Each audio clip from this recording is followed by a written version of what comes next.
कुंवारे आदमी को नौकरी के बाद सबसे ज्यादा डर अपने मकान मालिक से लगता है। सब जानते और मानते हैं कि कुंवारा आदमी और मकान मालिक बैल या पागल कुत्ता आपस में परिवाची शब्द हैं। मुझ गरीब का स्थानांतरण अज्ञात स्थल पर केवल इसलिए कर दिया कि कुंवारा था और मेरी जगह पर एक शादीशुदा जोड़े का दाम्पत्य जीवन सुखी किया गया। मुझे अच्छी तरह पता है वे सज्जन अपने दाम्पत्य जीवन में कितने सुखी हैं, मगर क्या करूं, मुझे खिसकना ही पड़ा। नए शहर में मकान ले लेना और आसमान से ताड़े तोड़कर लाना एक ही बात है।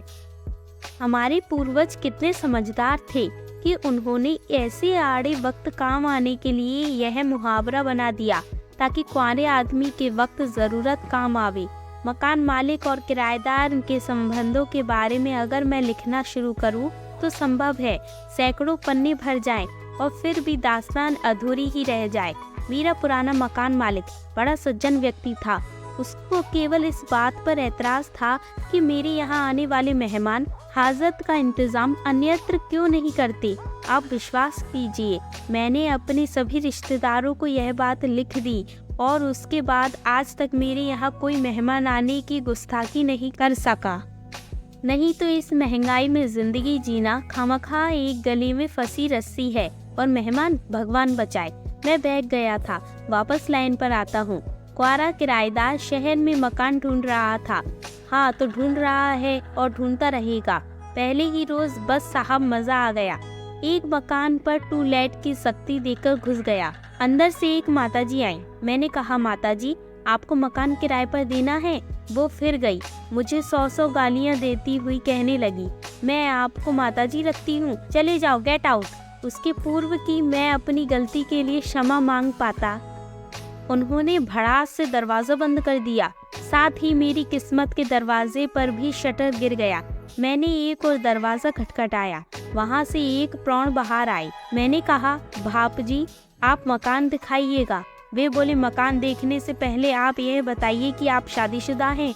मेरे मना करने पर उन्होंने मुझसे सहानुभूति दर्शाई और कहा, वैसे तो हम कुंवारों को मकान नहीं देते, लेकिन आप सज्जन लगते हैं, आपका केस जेन्युइन है। मुझे थोड़ी आशा बंधी, शायद यहाँ काम बन जाए। उन्होंने कमरा दिखाते हुए कहा, आप इधर चौक में नहीं घूमेंगे, उधर छत पर नहीं जा सकेंगे, खिड़की बंद रखिएगा, रात के 10 बजे तक आ जाइएगा या फिर बाहर सोइएगा।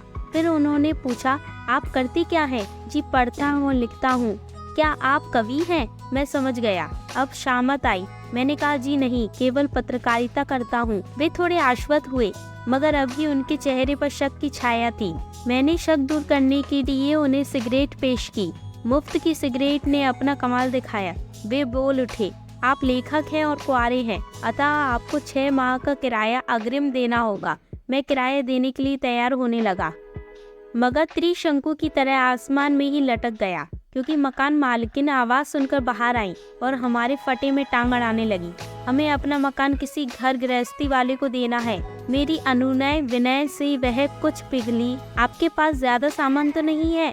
मेरे मना करने पर कहने लगी, पंखा, बिजली की प्रेस, टीवी तो होगा ही। मैंने फिर मना करने पर कहने लगी, तो फिर आपका हमारे लिए क्या उपयोग है? पहले वाले किराएदार के पास गाड़ी, फ्रिज, टीवी सब था। हमारी बीवी को अक्सर उधर ही रहती थी, बड़े भले थे।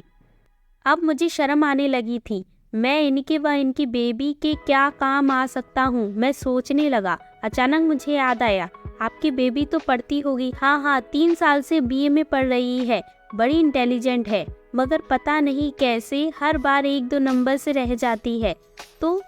तो अगर आप मुनासिब समझे तो मैं बेबी को पढ़ा दिया करूँगा। वे बड़ी खुश हुई। हाँ, मुझे मास्टर की ज़रूरत भी थी। मुफ्त का मास्टर व 2 गुना किराया पाकर वे लोग बड़े खुश हुए।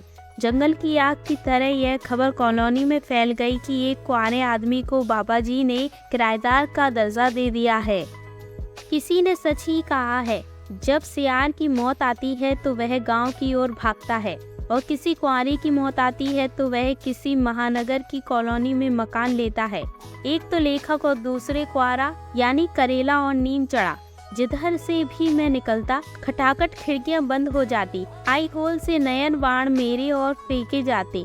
घर की बड़ी बूढ़ियां अपनी बच्चियों को मेरी छाया से भी दूर रहने की सीख देती। गोया मैं कोई छूत की बीमारी का मरीज हूँ। शाम को अगर बाहर निकल जाता तो लोग बाग ऐसे देखते जैसे अजायबा से कोई खतरनाक जंतु निकलकर सीधा उन्हीं के पास आ गया हो।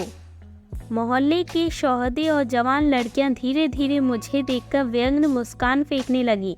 शुरू में मैं तो समझ नहीं पाया, मगर एक रोज ये शब्द कान में पड़े, बाबा जी को मुफ्त का मास्टर और घर जमाई मिल गया लगता है। मेरी आंखें खुली तो ये बात है, लोग मुझे क्यों जंतु समझने लगे थे। मैं बेबी को पढ़ाते पढ़ाते क्या से क्या समझ लिया गया था। मुझे लगा अब ये मकान भी हाथ से जाने वाला है। दूसरे दिन सवेरे सवेरे मेरे कमरे में पड़ोस से एक देवी जी आईं और कालिदास की रसभरी कविता समझाने का आग्रह करने लगी। मैं बचना चाहता था, लेकिन वे कालिदास के मार्फत पद्माकर व बिहारी पर से होते हुए गिरिजा कुमार माथुर तक गई। अब मेरी सिट्टी पिट्टी गुल होने लगी थी, क्योंकि अगर इसी गति से प्रगति हुई तो सिर की बाल समाप्त होने में देर नहीं। मैं सोच में पड़ गया। मैंने एक दिन अचानक यूं ही मकान मालिक के कमरे की तरफ का दरवाज़ा खोल ही दिया। बस मकान, कॉलोनी और मोहल्ले भर में तूफान आ गया। मुझे बदमाश, लुच्चा और न जाने क्या क्या कहा जाने लगा। बड़ी मुश्किल से अपना 15 दिन का किराया खोकर दूसरी जगह मकान के चक्कर में चल दिया। सोचता हुआ बड़े बेआबरू होकर तेरे कूचे से हम निकले।